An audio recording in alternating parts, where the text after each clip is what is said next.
नमस्कार, मैं हूं मनोज मनु। चलिए वहां खबर जहां में आपका स्वागत है। नमस्कार, मैं हूं आपके साथ शिप्रा सुमन। शुरुआत करते हैं बुलेटिन की इस वक्त की बड़ी खबर से।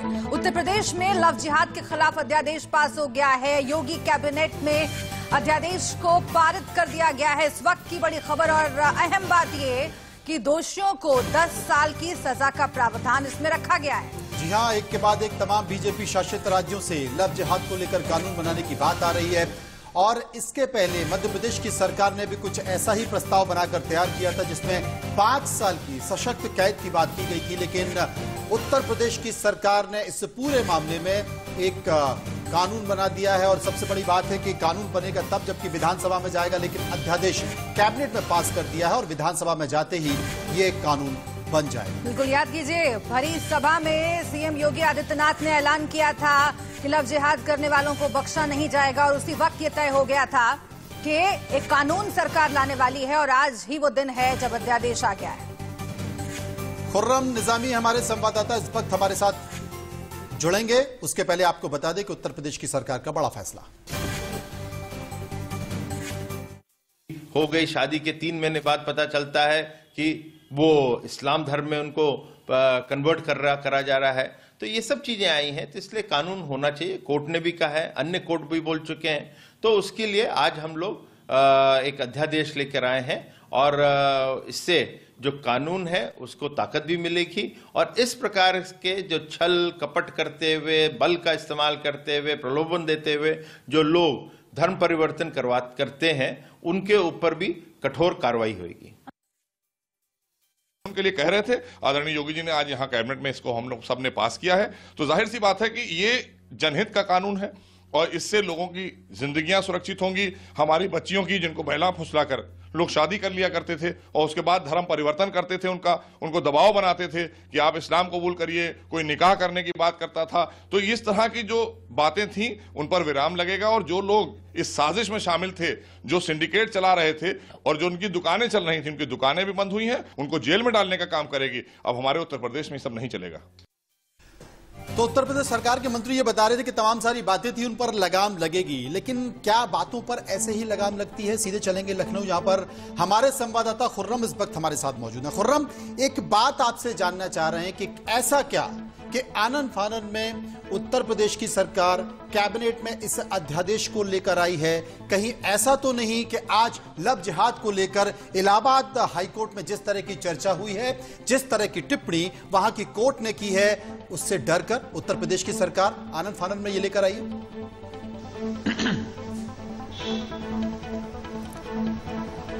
देखिए, ये कहना तो बड़ा मुश्किल कि आनन फानन में वो इसलिए क्योंकि नवंबर 2019 में लॉ कमीशन ने एक रिपोर्ट दिया था योगी सरकार को, जिसमें धर्म परिवर्तन, धर्मांतरण को लेकर उन्होंने बात कही थी और ये कहा था इस पर कानून बनना चाहिए और तब से कानून बाहर करें। अगर आप देखिए तो तकरीबन 1 महीना पहले सीएम योगी आदित्यनाथ जौनपुर में उन्होंने साफ तौर पे कहा था कि हम कड़ा कानून लेकर आएंगे लव जिहाद को लेकर के। हालांकि जो मसौदा बना है, जो आज पास हुआ है कैबिनेट में, या फिर जो लॉ कमीशन रिपोर्ट है, उसमें कहीं लव जिहाद का जिक्र नहीं है। लेकिन हाँ, धर्मांतरण को लेकर बड़े सख्त कानून की बात कही गई है।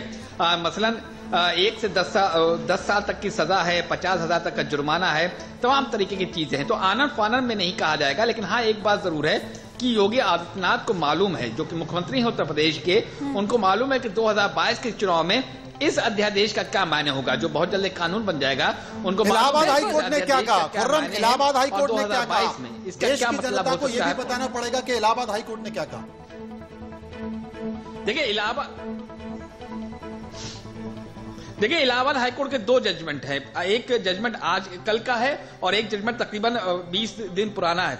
इन दोनों में एक बात कॉमन है। पहली बात यह है कि जो अभी रिसेंट जो ऑर्डर जजमेंट आया इलाहाबाद हाईकोर्ट का, उसमें यह कहा है कि 2 बालिग अगर मर्जी से कुछ करते हैं तो हस्तक्षेप नहीं होना चाहिए। अगर वो मर्जी से धर्म बदल देते हैं या शादी कर लेते हैं, बालिग होना चाहिए। कुशीनगर का ये मामला है। तो साफ तौर पर लेकिन खुर्रम, आप कह रहे हैं, नहीं कर आप सकते कह रहे हैं लव जिहाद का जिक्र बार बार हुआ रैलियों में। खुर्रम, लव जिहाद का जिक्र बार बार रैलियों में हुआ। योगी आदित्यनाथ कई बार खुद जिक्र कर चुके हैं। कानून जो है वो धर्मांतरण निरोध कानून के नाम से है। इसके साथ ही आप मुझे ये समझाइएगा कि जो बात बार बार विपक्ष भी पूछ रहा है कि लव जिहाद की परिभाषा आखिर तय कैसे होगी, क्योंकि संविधान में कोई परिभाषा नहीं है लव जिहाद की। जहां भी केसेस दर्ज हुए हैं उसमें भी लव जिहाद नहीं लिखा हुआ है, लेकिन सरकार का कहना है, सरकार के कई नुमाइंदों का कहना है कि वो लव जिहाद पर प्रतिबंध लगाना चाहते हैं, रोक लगाना चाहते हैं। इस कानून में क्या ये क्लियरेंस का ध्यान रखा गया है ताकि कोई किसी तरह की कंफ्यूजन ना हो आगे जब इसे लागू किया जाए?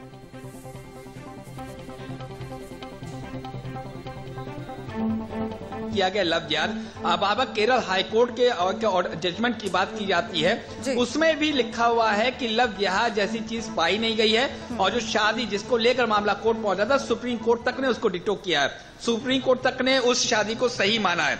तो लव जिहाद जैसा कोई वर्ड नहीं अगर होता तो आज जो अध्यादेश है उसमें जिक्र होता, या फिर अब ये बात कही जाती है कि लव जिहाद को लेकर बनाया गया। आज जो जितनी बातें हो रही है, लव जिहाद आप भले ही बोलिए, लेकिन एक बात बिल्कुल साफ है कि लव जिहाद नाम में कोई चीज नहीं दी गई है, धर्मांतरण को लेकर कहा गया है। इसमें के लिहाज से अगर हम समझें तो लव जिहाद का जिक्र न इस कानून में है, न किसी केस में होता है, लेकिन सीधे तौर पर सत्ता पक्ष का यही कहना है कि लव जिहाद पर लगाम लगाने के लिए इस तरह के कानून लाए जा रहे हैं और भी राज्यों में ये प्रक्रिया चल रही है। बहुत शुक्रिया आपका खुर्रम इस जानकारी के लिए। आगे जो भी सियासत रंग लेती है हम आप तक जरूर उसकी जानकारी पहुंचाएंगे। अब बढ़ते हैं आगे।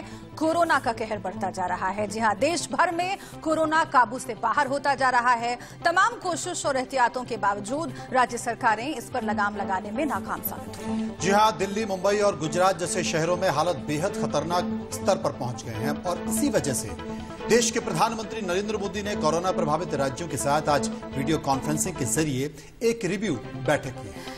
इस कोरोना रिव्यू मीटिंग में कुल 8 राज्यों के मुख्यमंत्री शामिल हुए, जिसमें दिल्ली, गुजरात, बंगाल, महाराष्ट्र के मुख्यमंत्री मौजूद रहे। बैठक में दिल्ली के मुख्यमंत्री अरविंद केजरीवाल की ओर से हॉस्पिटल में अतिरिक्त बेड्स की भी मांग की गई है। तो वहीं महाराष्ट्र के मुख्यमंत्री उद्धव ने कोरोना को कंट्रोल करने के लिए एक टास्क फोर्स बनाने का मशवरा दिया है। इस वीडियो कॉन्फ्रेंस में गृह मंत्री अमित शाह भी मौजूद थे। गृह मंत्री अमित शाह ने कहा कि दिल्ली, केरल, महाराष्ट्र और राजस्थान जैसे राज्यों को खास सावधानी बरतने की जरूरत है।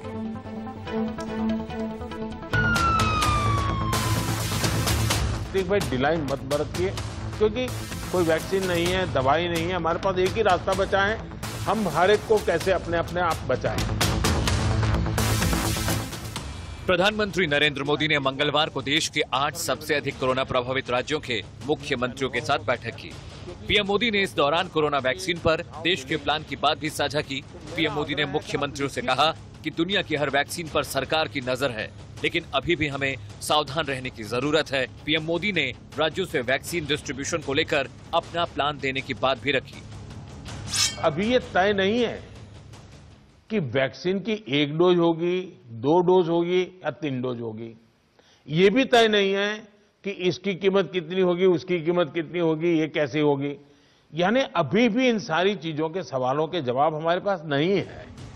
कोरोना के लगातार बढ़ते मामलों पर पीएम मोदी ने कहा कि हमारे पास अब पर्याप्त आंकड़ा है, ऐसे में तैयारी पूरी करनी होगी। शुरुआत में कोरोना को लेकर लोगों में खौफ था, तब लोग डर से आत्महत्या भी कर रहे थे। उसके बाद लोगों में एक दूसरे के प्रति संदेह भी होने लगा। पीएम ने कहा कि अब लोग कोरोना को लेकर गंभीर होने लगे हैं, लेकिन कुछ हद तक लोगों को लगने लगा है कि ये वायरस कमजोर हो गया है। आपदा के गहरे समंदर से हम निकले हैं, ये हम मान के चले। इतना बड़ा देश, दुनिया मानती थी कि भारत तो नहीं संभल पाएगा।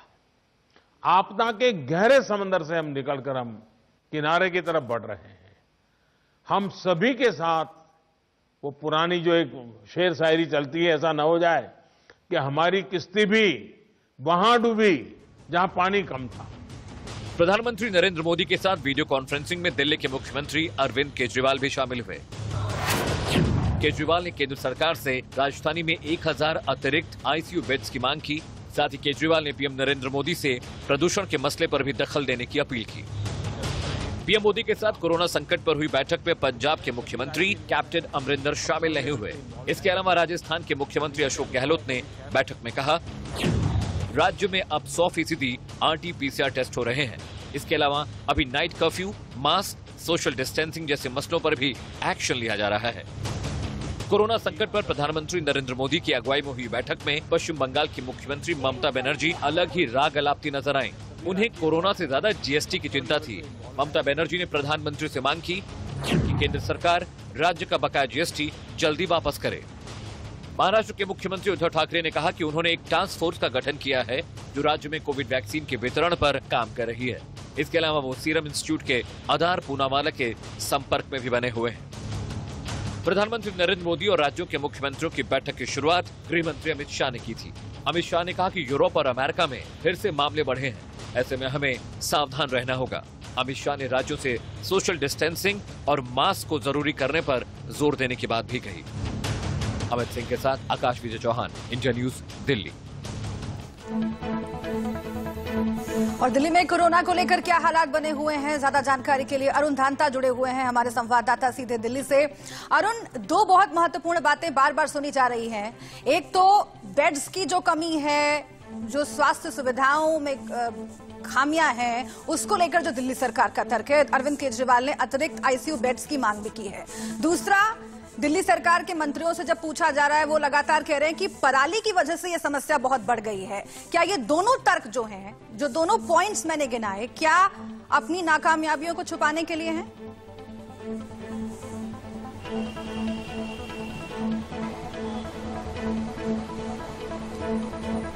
देखिए, एक चीज़ तो साफ है कि जहाँ तक हेल्थ इंफ्रास्ट्रक्चर की बात है, उसके लिए सरकार के पास बहुत समय था कि उसको इम्प्रूव करे, क्योंकि ये स्थिति जो है वो पहले से इसका कयास लगाया जा रहा था कि आने वाले समय में जो है वो कोरोना इतनी जल्दी नहीं जाने वाला है। तो आपको जो है वो खासतौर पे जब लॉकडाउन किया गया था उस समय उसका जो मकसद था, या उसका मकसद यही होना चाहिए था कि इस लॉकडाउन में आप जो है वो हेल्थ इंफ्रास्ट्रक्चर अपना तैयार करें। तो कहीं ना कहीं उस एंगल पे अगर हम देखें तो उस पर उतना काम नहीं हुआ है। वही जो दिक्कत है वो लगातार बार बार सामने आ रही है। एक तो हॉस्पिटल्स में जो है उस तरह की फैसिलिटीज नहीं मिल रही है, और जब केसेस लगातार बढ़ रहे हैं तो आपके पास जो है आईसीयू बेड्स की सुविधा उपलब्ध नहीं है। उसी को लेकर आज केजरीवाल को हमने सुना कि प्रधानमंत्री मोदी से उन्होंने कहा कि सेंट्रल गवर्नमेंट के जो हॉस्पिटल्स है, जैसे एम्स है, सफदरजंग है, या और जो हॉस्पिटल्स है, उसमें करीब 1000 आईसीयू बेड्स की उनको जरूरत है। जो एग्जिस्टिंग फिलहाल है उसमें उसको ऐड कर दिया जाए। हालांकि 1400 जो है अरविंद केजरीवाल ने कुछ दिन पहले भी कहा था कि वो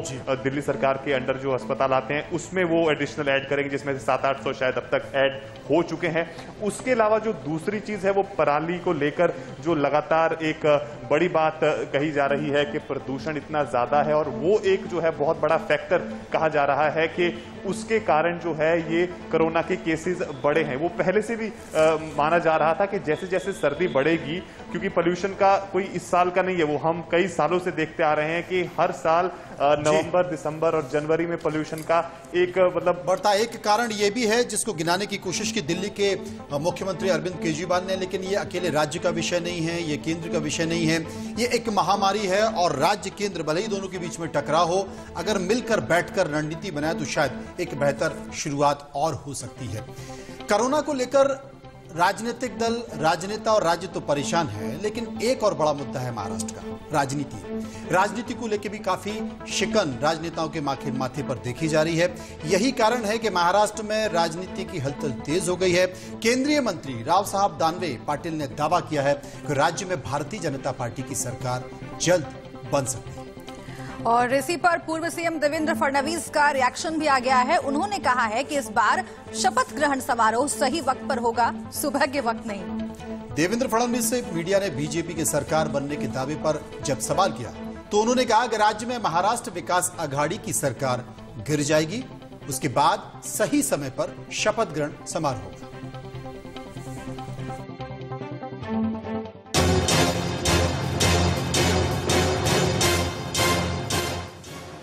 बीजेपी के सीनियर लीडर और केंद्र में उपभोक्ता मामलों के राज्य मंत्री राव साहेब दानवे पाटिल ने महाराष्ट्र की राजनीति को लेकर बड़ी भविष्यवाणी की है। राव साहेब ने बीजेपी कार्यकर्ताओं से कहा कि अगले 2-3 महीनों में राज्य में बीजेपी की सरकार बनने जा रही है।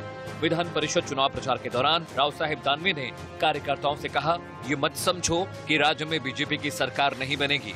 आपको साफ साफ बता रहा हूँ, आने वाले 2-3 महीनों में महाराष्ट्र में हमारी सरकार बनने जा रही है और आप लोग इस दिन को याद रखिएगा।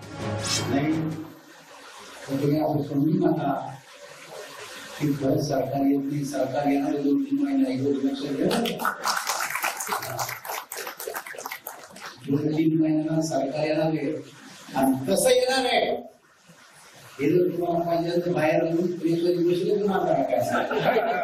3 दिन की सरकार बनी थी, उसकी आज पुण्यतिथि है। आपको मालूम है क्या? जो 3 दिन की सरकार बनी थी उसकी आज पुण्यतिथि है। 3 दिन पहले बनी थी, आज के दिन मर गई। बीते साल 23 नवंबर को बीजेपी ने महाराष्ट्र में सरकार बनाई थी, जो सिर्फ 80 घंटे तक ही टिक पाई। देवेंद्र फडणवीस और अजित पवार ने सुबह सुबह राजभवन में शपथ ले ली थी, लेकिन जब बहुमत साबित करने की बारी आई तो उससे पहले ही अजित पवार अपनी पार्टी के पास वापस चले गए। आज महाराष्ट्र की हुकूमत 1 साल हो गया, फिर हाथ में आने की कोई स्थिति नहीं है। इसका पता लगने के बाद जो अपने हाथ में अधिकार है नेशनल लेवल का, ये अधिकार का ये गैर इस्तेमाल है, दूसरा कुछ नहीं। फडणवीस सरकार गिरने के बाद से ही शिवसेना की ओर से इस वाकये को लेकर कई बार तंज कसा गया और फिर ये विवाद चर्चा में आया। देवेंद्र फडणवीस ने भरोसा जताया कि वो इस बार शपथ लेंगे तो वो बिल्कुल सही वक्त होगा। आता तुम्हाला ज्यावेळेस पाहायला मिळेल त्यावेळेस पहाटेचा पाहावा लागणार नाही, योग्य वेळेचं तुम्हाला पाहायला मिळेल। येत आहे बाहेर येत आहे। तुम्ही असं म्हणाले की यात 2.5 दिवसाचं रहस्य मी लवकरच सांगेन असं सांगितलं होतं। मी असं सांगितलं होतं की त्याच्यावर एक पुस्तक लिहिलं ते चाललं आहे। बीजेपी की 80 घंटे की सरकार गिरने के बाद महाराष्ट्र में शिवसेना, कांग्रेस, एनसीपी की साझा सरकार बनी और उद्धव ठाकरे मुख्यमंत्री बने। लेकिन उसके बाद से ही लगातार बीजेपी की ओर से सरकार पर निशाना साधा जा रहा है और कई मसलों पर बीजेपी ने उद्धव सरकार को घेरा भी। लेकिन अब महाराष्ट्र में जिस तरह की सियासी हवा बह रही है, उससे साफ लग रहा है कि कुछ तो गड़बड़ है। मुंबई से अभिषेक शर्मा के साथ अमित सिंह, इंडिया न्यूज, दिल्ली। तो इसी खबर पर बात करने के लिए सीधे मुंबई चलेंगे। अभिषेक शर्मा इस वक्त हमारे साथ मौजूद है। अभिषेक, 2-3 बात है। सबसे पहले तो 2-3 महीने में सरकार बन जाएगी। सरकार गिराने वाली बीजेपी इतनी जल्दी और इतने पहले कभी बोलती नहीं है। दूसरी बात कि भारतीय जनता पार्टी के तमाम बड़े नेता एक एक कर बीजेपी छोड़ रहे हैं और इसको लेकर दिल्ली के आलाकमान परेशान है। क्या देवेंद्र फडणवीस का यह बयान काफी है कि मैं ही मुख्यमंत्री बनूंगा, और जो वहां पर लगातार देवेंद्र फडणवीस को लेकर आवाज उठ रही है, उस आवाज को थामने की कोशिश? बिल्कुल, देखिए सही कहा। 2-3 जो इसमें सवाल आपने पूछे उसके देखिए अगर एक एक करके जवाब दे आपको तो ये साफ है कि शुरू से यानी पिछले 1 साल से जब से सरकार महाराष्ट्र में महाविकास आघाड़ी की बनी है, कांग्रेस, एनसीपी और शिवसेना की, तब से ही बीजेपी लगातार हमलावर रही है। किसी भी सूरत में महाराष्ट्र में सरकार बीजेपी की बन जाएगी और इसका कारण देखिए साफ भी है, इसे समझना भी होगा, क्योंकि एक जिस तरीके से बीजेपी में तमाम अन्य पार्टियों की, चाहे कांग्रेस की बात करें, एनसीपी की बात करें या शिवसेना की बात करें, तमाम दलों के जो नेता, बड़े बड़े नेता थे, वो बीजेपी में प्रवेश की चुनाव के पहले उन्हें पता था कि महाराष्ट्र में बीजेपी की सरकार फिर से आ रही है और हालांकि आई भी। हालांकि शिवसेना ने उन्हें उनके साथ नहीं गए और उनके बाद दूसरी सरकार बन गई। लेकिन इसके एक साफ संकेत जाता है कि जो भी बीजेपी में इस वक्त जो भी नेता हैं वह अपने आप को कहीं कहीं घुटन महसूस कर रहे हैं। उन्हें लग रहा है कि उनका दिन चला जाएगा, सत्ता में नहीं आ पाएंगे और यही कारण है कि बीजेपी में जो तमाम नेता हैं कम से कम उन्हें बचाने के लिए वह दूसरे पार्टियों में ना जाए, यानी हम एक कह सकते हैं घर वापसी ना करें। महाविकास आघाड़ी की तैयारी क्या है अभिषेक? तैयारी क्या है तीनों पार्टियों की, क्योंकि अब धड़कनें तो तेज हो गई होंगी। बिल्कुल, देखिए महाविकास आघाड़ी की अगर तैयारी की बात करें, मैं बिल्कुल सही कह रहा हूं। महाविकास आघाड़ी तो देखिए जाहिर सी बात है, जब शुरू में जब से ही सरकार बनी तब से लगातार बीजेपी ये इस दावा करती रही कि सरकार हम बनाएंगे, लेकिन महाविकास आघाड़ी उतनी ही और मजबूत होती जा रही है, ऐसा मजबूत होती जा रही है। और शायद इसके पीछे एक कारण है कि शरद पवार हैं जो सबको एकजुट लगातार रखे हुए हैं और उन्हें कहा जाता है कि खुद देश के प्रधानमंत्री मोदी कह चुके हैं कि वो मेरे गुरु हैं। शायद यही कारण है कि फिलहाल अभी आंख नहीं डाल पा रहे महाराष्ट्र पे, लेकिन इंतजार करना होगा। आगे बढ़ते हैं, बात करते हैं जम्मू कश्मीर की। जी हां, जमीन घोटाला जो कि ताजा सुर्खियों में बना हुआ है। जम्मू कश्मीर के नेताओं और नौकरशाहों ने मिलकर 25,000 करोड़ का घोटाला किया है। जम्मू कश्मीर के इतिहास में हुए सबसे बड़े घोटाले के तार महबूबा मुफ्ती, पीडीपी और कांग्रेस से जुड़ रहे हैं। आरोप यह है कि नेशनल कॉन्फ्रेंस, पीडीपी जैसी पार्टियों ने अवैध तरीके से सरकारी जमीनों पर कब्जा कर लिया। इस अवैध कब्जे की वजह से सरकार को करीब 25,000 करोड़ का चूना लगा है। इन जमीनों पर महबूबा मुफ्ती और फारूक अब्दुल्ला जैसे नेताओं की कोठियां और दफ्तर भी बन गए। 25,000 करोड़ के जमीन घोटाले को रोशनी घोटाले के नाम से जाना जा रहा है। सरकारें बदलती रहीं और भूमि अधिनियम में तब्दीलियां करके नौकरशाहों, रसूखदार लोगों के अलावा नेताओं ने कौड़ियों के दाम पर जमीनें हथिया ली। बात यहीं पर खत्म नहीं होती। शायद यही वजह है कि महबूबा मुफ्ती और फारूक अब्दुल्ला जैसे नेता आर्टिकल 370 और 35A का विरोध कर रहे हैं, क्योंकि उन्हें इस बात का डर है कि अगर कश्मीर में सामान्य हालात हुए तो उनकी चोरी पकड़ी जाएगी। रोशनी घोटाले की जांच का जिम्मा अब सीबीआई के पास है। सूत्रों की माने तो सीबीआई के पास उन तमाम नेताओं और नौकरशाहों की फेहरिस्त है जिन्होंने घाटी की आवाम को बेवकूफ बनाकर सालों तक मलाई खाई। और इस खबर पर बात करने के लिए सीधे चलते हैं अजय जांडाल के पास। अजय, ये घोटाला है क्या? वाकई तमाम ऐसे नेता जो इस बात से डरते हैं कि अगर सब कुछ सामान्य हो गया तो धारा 370 35A खत्म हो जाएगा, तकलीफें बढ़ेंगी, परेशानी होगी? देखिए रोशनी, स्कैम क्या है ये समझना होगा पहले, क्योंकि आपको बताऊं कि कुछ साल पहले जब कांग्रेस की सरकार थी, नेशनल कॉन्फ्रेंस का साथ मिलकर इन्होंने यहाँ पे बनाई थी, उस वक्त गुलाम नबी आजाद मुख्यमंत्री होते थे और तब ये फैसला लिया गया था कि रोशनी एक्ट के तहत जिन भी लोगों के पास जो भी जमीनें हैं उनको रेगुलराइज किया जाए। लोगों को उसके एवज में उस जमीन की कीमत जो है सरकार को देनी होगी जितनी उनके पास जमीन होगी। अब जब ये चीज हुई तो उसके बाद जब जो रसूखदार थे उनके पास हजारों कनाल जमीन थी जिन्होंने कब्जाई हुई थी, जो फॉरेस्ट लैंड था तो वो सरकारी जमीनें थी, उनको कब्जा लिया और उसका दायरा बढ़ता गया, क्योंकि जो पावर में थे और ब्यूरोक्रेट्स की मदद से जमीनें अपने नाम पर जो है करवा ली गई और उसके बाद उसको कुछ लोगों ने पैसे भरकर, जो कि बड़ी मिनिमम अमाउंट थी, उसको देकर खरीद लिया, जिसमें प्राइम लोकेशन भी थी। उसी चीज को आज जब हाईकोर्ट ने ये देखा कि जो एसके बल्ला है उन्होंने एक पीआईएल दाखिल की थी, उस पर जांच हो रही थी और उसमें ये सामने आया कि किस तरीके से रसूखदार लोगों ने, खासतौर पे पॉलिटिशियन, जिसमें अब हाईकोर्ट ने जब कहा कि नाम भी इनके जारी किए जाएं तो पता चला बिल्कुल नामों का सामने आना बहुत जरूरी है, क्योंकि आर्टिकल 370 और 35A पर बहुत सियासत इस देश ने देखी है। उस सियासत की असलियत भी अब लोगों के सामने आनी चाहिए। सीबीआई जांच कर रही है, बताया जा रहा है पूरी फहरिस्त है और कई बड़े नामजद में आ सकते हैं। बहुत शुक्रिया आपका अजय इस पूरी जानकारी के लिए। का सबसे बड़ा हथियार भारत का ब्रह्मास्त्र आ गया है। भारत ने सबसे तेज ब्रह्मोस सुपरसोनिक मिसाइल का सफल परीक्षण कर लिया है, जिसकी रफ्तार देखकर चीन को पसीने आने लगे हैं, क्योंकि यह सुपरसोनिक मिसाइल हवा, पानी, जमीन कहीं से भी टारगेट को भेज सकता है। जी हां, मतलब साफ है, भारत ने महायुद्ध की तैयारी शुरू कर दी है और भारत की इस तैयारी को देख दुश्मन देशों में खलबली मच गई है, क्योंकि यह सुपरसोनिक मिसाइल भारत का वो ब्रह्मास्त्र है जिसके अचूक निशाने से पार पाना बहुत ही मुश्किल है।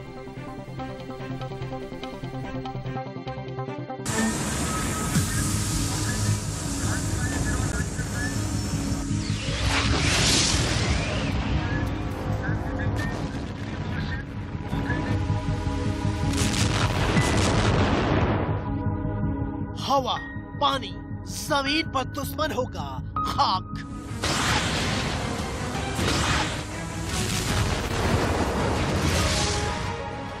पलक झपकते मचेगी तबाही, ड्रैगन तेरी आफत आई।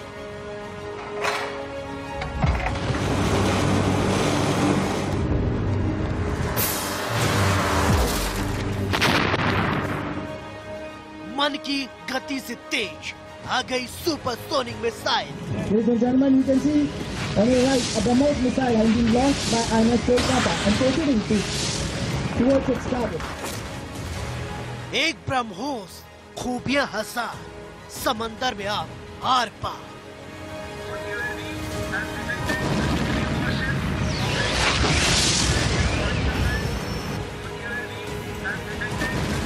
महायुद्ध तैयारी, हारेगा दुश्मन पारी पारी। ये सुपरसोनिक मिसाइल दुश्मन का काल है, हर नापाक चाल का इलाज है। ये लंबी दूरी तक मार कर सकती है, बल्कि भारत में बैठे बैठे ही दुश्मन को राख कर सकती है। और चीन के साथ तनातनी को देखते हुए ये बहुत ज्यादा जरूरी भी है, क्योंकि पीठ पीछे वार करना चीन की फितरत है। और अब चीन की हर चाल को फेल करने के लिए ही सुपरसोनिक ब्रह्मोस मिसाइल का परीक्षण किया गया है। अगर चीन ने कोई गलती की तो पलक झपकते ही जिनपिंग की रेड आर्मी पर ब्रह्मोस सुपरसोनिक मिसाइल मौत बनकर टूट पड़ेगी। समझ रहे हैं ना आप? लेकिन यह भारत के दुश्मन के लिए सिर्फ एक ट्रेलर है, क्योंकि आने वाले कुछ ही दिनों में ब्रह्मोस के कई और परीक्षण होने वाले हैं। इस रिपोर्ट को गौर से देखिए।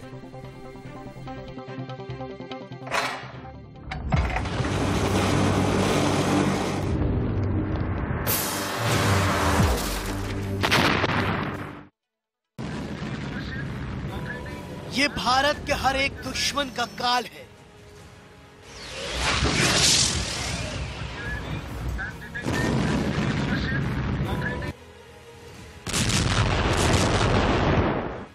ये हर नापाक चाल का इलाज है। ये मौत का फरमान है। ये भारत की सुपरसोनिक मिसाइल की ललकार है। Ladies and gentlemen, you can see on your right a BrahMos missile has been launched by INS Kolkata and proceeding towards its target. मंगलवार को उस वक्त पूरी दुनिया की सांसें ठहर गई। चीन की जान हलक में आ गई।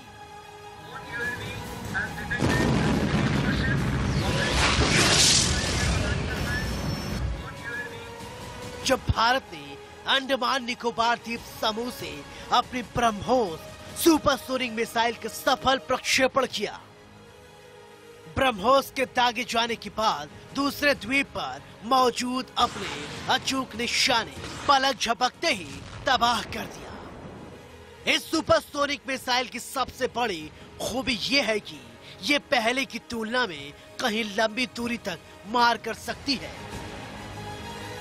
बल्कि हवा, पानी, जमीन कहीं पर भी मार कर सकती है। ये भारत में बैठे ही दुश्मन को राख कर सकती है और मन की गति से तेज वार कर सकती है। ये भारत के दुश्मन के लिए सिर्फ एक ट्रेलर है, क्योंकि आने वाले कुछ ही दिनों में ब्रह्मोस के कई और परीक्षण होने हैं। मतलब चीन और पाकिस्तान की नींद हर दिन उड़ेगी, हर दिन उनके सिर पर मौत मंडराएगी। ब्रह्मोस से ही ब्रह्म का मतलब ब्रह्मपुत्र और मोस का मतलब मोस्कोवा है। सुपरसोनिक मिसाइल ब्रह्मोस की ताकत, मिसाइल को कहीं से भी लॉन्च किया जा सकता है, जमीन से हवा में मार करने में सक्षम है, 400 किलोमीटर दूर तक टारगेट हिट कर सकती है। सुपरसोनिक मिसाइल की रफ्तार 4300 किलोमीटर प्रति घंटा है। प्रिसिजन टारगेटिंग के लिए ठीक है। सर्जिकल स्ट्राइक एक के लिए सबसे बेहतर मिसाइल है। सेना के सबसे पसंदीदा हथियार के रूप में उभरी है। सबसे बड़ी बात यह है कि सुखोई और ब्रह्मोस का combo underground bunker command and control centre के अलावा कई मिलिट्री टारगेट पर सर्जिकल स्ट्राइक करने में इस्तेमाल किया जा सकता है। मतलब दुश्मन को दुश्मन के घर में घुसकर खत्म करने में ब्रह्मोस का कोई तोड़ नहीं है। दरअसल ये युद्ध से पहले भारत की तैयारी का ट्रेलर है, क्योंकि जितने परीक्षण पहले साल भर में किए जाते थे उससे कहीं ज्यादा पिछले 1 से 2 महीने में हो चुके हैं। नवंबर महीने में ही 3 बड़े परीक्षण हो चुके हैं और आने वाले दिनों में ब्रह्मोस के और परीक्षण होंगे, क्योंकि चीन के साथ तनातनी को देखते हुए भारत की तैयारी बहुत ज्यादा जरूरी है। क्योंकि पीठ पीछे वार करना चीन की फितरत रही है और अब चीन की हर चाल पर नजर रखने के लिए ही सुपरसोनिक ब्रह्मोस मिसाइल का परीक्षण किया गया। अगर चीन ने गलती से भी कोई गलती की तो पलक झपकते ही जिनपिंग की रेड आर्मी पर ब्रह्मोस सुपरसोनिक मिसाइल मौत बनकर टूट पड़ेगी, क्योंकि सफल हुए प्रक्षेपण के बाद भारत की तीनों सेनाओं के बेड़े में ऐसी ऐसी मिसाइलें हो जाएंगी जो दुश्मन को संभलने का मौका भी नहीं देंगी। इन मिसाइलों की खूबी ये है कि जितने वक्त में दुश्मन का डिफेंस सिस्टम तैयार हो पाता है, ये मिसाइलें अपना काम निपटा चुकी होती हैं। ब्रह्मोस ऐसी ही एक सुपरसोनिक क्रूज मिसाइल है। 21वीं सदी की सबसे खतरनाक मिसाइल में से एक है ब्रह्मोस। और सबसे बड़ी बात यह है कि यह मिसाइल रूस और भारत के रक्षा संस्थानों के साथ आने से बनी है और आने वाले दिनों में इसका सबसे खतरनाक वर्जन परीक्षण होगा, जो 800 किलोमीटर दूर तक के टारगेट को हिट करने में सक्षम होगा। मतलब ये अभी शुरुआत है। Bureau report, India news.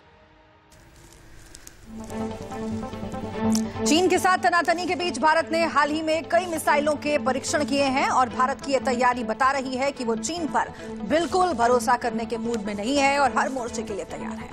क्योंकि चीन ही नहीं, पाकिस्तान भी लगातार सीमा पर आतंकियों को भेज साजिश रच रहा है और अब भारत इन दोनों दुश्मन देशों से निपटने के लिए न सिर्फ अपनी ताकत बढ़ा रहा है बल्कि दुनिया के पटल पर और शक्तिशाली बनकर उभर रहा है।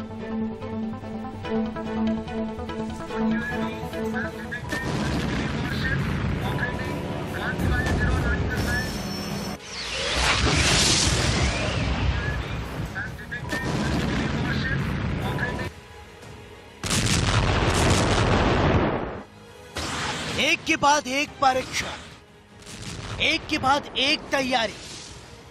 महायुद्ध से पहले भारत ने अपनी तैयारी शुरू कर दी है क्योंकि मौजूदा वक्त में चीन के साथ तनाव चरम पर है। पिछले 6 महीने में भारत और चीन की सेनाएं कई बार आमने सामने आ चुकी हैं और कई बार चीन भारत के हाथों मुंह की खा चुका है। ऐसे में खिसियाया चीन कुछ भी कर सकता है और भारत चीन पर एक पल के लिए भी भरोसा करने की मूड में नहीं है। दूसरी तरफ पाकिस्तान आतंकवाद की नापाक साजिश रचने से बाज नहीं आ रहा है। नगरोटा में एक और 26/11 की उसकी साजिश फेल हो चुकी है। ऐसे में पाकिस्तान फिर से कोई आतंकवादी चाल चल सकता है और भारत अपने इन दोनों दुश्मनों से निपटने के लिए कितना तैयार है, ये भारत की तैयारी बता रही है। पिछले 1 से 2 महीने में भारत दर्जनों सफल परीक्षण कर चुका है। 7 सितंबर को HSTDV का परीक्षण कर भारत ने हवा, जमीन और पानी में ताकत दिखाई। 22 सितंबर को उड़ीसा के तट पर अभ्यास high speed expendable aerial target vehicles का परीक्षण किया। 23 सितंबर को महाराष्ट्र के अहमदनगर में स्वदेशी laser guided anti tank guided missile का परीक्षण किया। 23 सितंबर को पृथ्वी 2 का परीक्षण उड़ीसा के बालासोर से किया, जो सतह से सतह पर मार करने वाली मिसाइल है। 27 सितंबर को परमाणु सक्षम पृथ्वी 2 मिसाइल का रात्रि में सफलतापूर्वक परीक्षण किया। 30 सितंबर को ब्रह्मोस सुपरसोनिक क्रूज मिसाइल की एक्सटेंडेड रेंज का उड़ीसा में जमीनी केंद्र से परीक्षण किया। 1 अक्टूबर को laser guided anti tank guided missile Maharashtra के अहमदनगर में एक MBT अर्जुन टैंक से दागी गई। 3 अक्टूबर को उड़ीसा तट से परमाणु सक्षम शौर्य मिसाइल के नए संरक्षण का सफल परीक्षण। 5 अक्टूबर को भारत ने पनडुब्बी रोधी वायरफेयर विकसित किया और स्वदेशी रूप से विकसित स्मार्ट टारपीडो का परीक्षण किया। 10 अक्टूबर को भारत ने अपनी पहली स्वदेशी एंटी रेडिएशन मिसाइल रुद्रम 1 का सफल परीक्षण किया। 16 अक्टूबर को उड़ीसा तट से सशस्त्र बलों के लिए एक यूजर ट्रायल के रूप में अपनी परमाणु सक्षम पृथ्वी 2 मिसाइल का रात में परीक्षण किया। 18 अक्टूबर को ब्रह्मोस सुपरसोनिक क्रूज मिसाइल का नौसेना संस्करण INS चेन्नई से फायर किया। 4 नवंबर को रक्षा अनुसंधान और DRDO ने पिनाका रॉकेट का सफल परीक्षण किया। पिनाका जमकर गोलाबारी करने वाली वो रॉकेट प्रणाली है जो 37.5 किलोमीटर की रेंज तक सटीक निशाना लगा सकती है। 17 नवंबर को भारत ने quick reaction surface to surface missile QRSM का सफल परीक्षण किया। ये मिसाइल जमीन से हवा में मार करने वाला हथियार है। QRSM मिसाइल 5758 किलोमीटर प्रति घंटा की रफ्तार से दुश्मन पर हमला करती है। 24 नवंबर सुपरसोनिक ब्रह्मोस मिसाइल का सफल परीक्षण, जो मन की गति से तेज वार कर सकती है। ये भारत का ब्रह्मोस है, महायुद्ध का सबसे बड़ा हथियार है और ये गिनती यही खत्म नहीं होने वाली है। आने वाले दिनों में और परीक्षण कर भारत अपनी ताकत और बढ़ाएगा और अपने दुश्मनों की नींद उड़ाएगा। Bureau report, India news. और अब बात करते हैं रोहिंग्या मुसलमानों की, जिनको लेकर बीजेपी और ओवैसी की पार्टी में ठन गई है। बीजेपी सांसद तेजस्वी सूर्या ने ओवैसी पर जोरदार हमला बोला है। लेकिन बड़ा सवाल यह है कि क्या ओवैसी रोहिंग्या के जरिए बंगाल में ममता बनर्जी के वोट में सेंध लगाने की तैयारी कर रहे हैं, क्योंकि ममता बनर्जी पर भी आरोप लगते रहे हैं कि वो रोहिंग्या मुसलमानों की सियासत करती हैं और बड़ी संख्या में उन्होंने रोहिंग्या को बंगाल में बसने की इजाजत दी।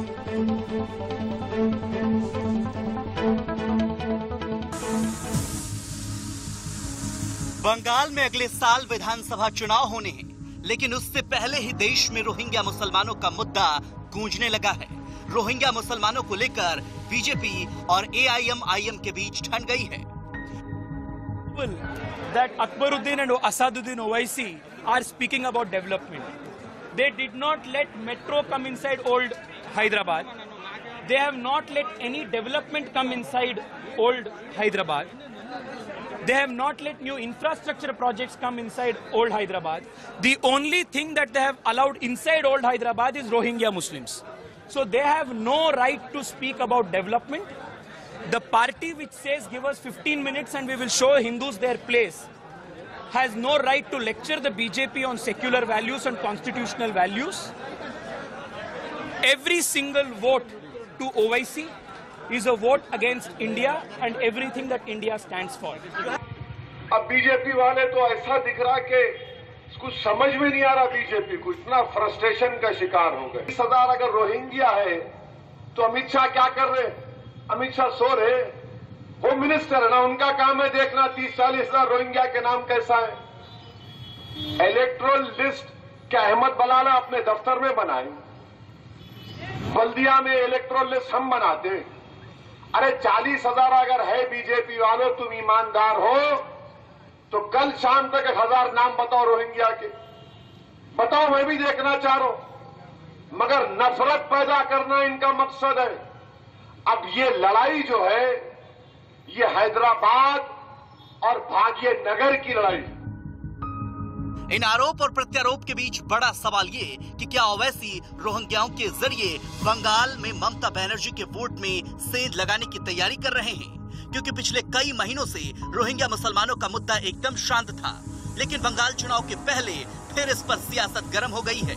रोहिंग्याओं को लेकर किस तरह से वोट बैंक की सियासत चल रही है ये आपको बताएंगे, लेकिन उससे पहले ये जान लीजिए कि रोहिंग्या है कौन। कौन है रोहिंग्या?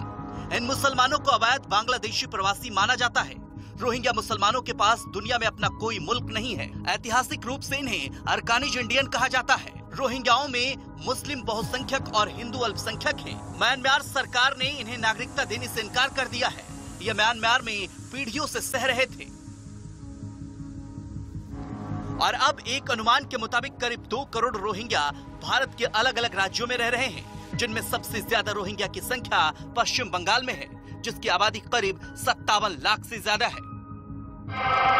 इस देश के अंदर वही लोग रहेंगे जो देश के अंदर रहने के लिए जिनको कानूनन अधिकार है, सारे घुसपैठियों को चुन चुन कर हम निकालने का काम करेंगे। भारतीय जनता पार्टी की नरेंद्र मोदी सरकार ने सुप्रीम कोर्ट के अंदर हलफनामा दायर किया कि रोहिंग्या को चाहे बंगाल हो, चाहे जम्मू कश्मीर हो, चाहे भारत का कोई भी कोना हो, हम रहने नहीं देंगे, वो भारत में रह नहीं सकते। ममता बनर्जी पर आरोप लगते रहे हैं कि वो रोहिंग्या मुस्लिमों की सियासत करती हैं और बड़ी संख्या में उन्होंने रोहिंग्याओं को बंगाल में बसने दिया, जिसको लेकर कई बार बीजेपी ने उन पर हमला बोला है। लेकिन बड़ा सवाल ये कि ओवैसी का रोहिंग्या कार्ड बंगाल में किसकी चिंता बढ़ा रहा है, क्योंकि आरोप लगते रहे हैं कि बिहार चुनाव में ओवैसी ने मुस्लिम वोट बैंक में सेंध लगाकर आरजेडी को नुकसान पहुंचाया, जिसका सीधा फायदा बीजेपी को हुआ। तो बंगाल में भी ओवैसी ममता के वोट बैंक में सेंध लगाकर बीजेपी का रास्ता आसान करने की कोशिश कर रहे हैं, क्योंकि ओवैसी भले ही खुद को बीजेपी का विरोधी बताएं, लेकिन उनका ये विरोध बीजेपी के लिए हमेशा फायदे का सौदा रहा है। Bureau report, India news.